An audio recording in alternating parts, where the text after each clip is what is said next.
Ibulong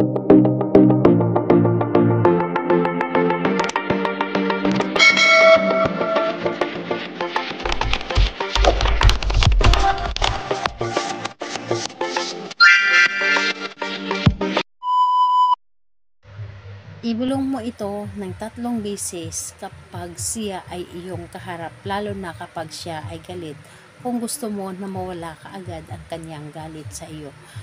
Hello mga guys, kumusta kayo? Panibagong araw, panibagong video na naman tayo, and sa araw na ito ay isa na ng video ang aking tuturo sa inyo na simpleng gabay o simpleng pamamaraan na makakatulong sa atin. At bago ang lahat, gusto ko lang mag-disclaimer sa mga taong hindi naniniwala at hindi gusto ang mga kagaya nitong video. Please skip this video and maghanap kayo ng videos na gustong gusto nyo, dahil ang video na ito ay para lamang ito sa mga taong naniniwala and gusto mag-try.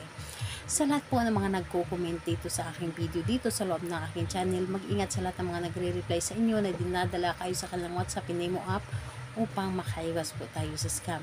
Ngayon po, ituturo ko sa inyo paano mawala ang kanyang galit.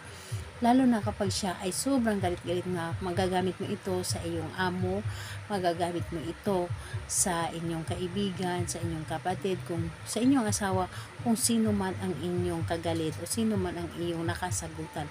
Pwedeng-pwede mo itong gawin para kumalma siya at mawala kaagad ang kanyang galit at hindi na ito lalaki pa ang inyong alitan o ang inyong away. So, wala ka ng iba pang gagamitin kundi ang sarili mo lamang.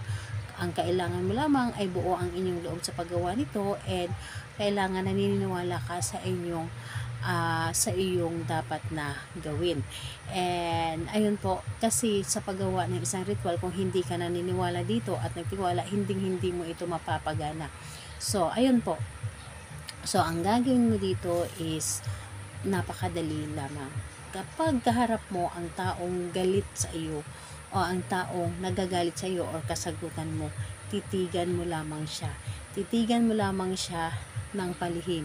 Titigan mo at sambitin mo lamang ito o ibulong mo lamang ito ng 3 beses kahit na gamit lamang ang iyong isip.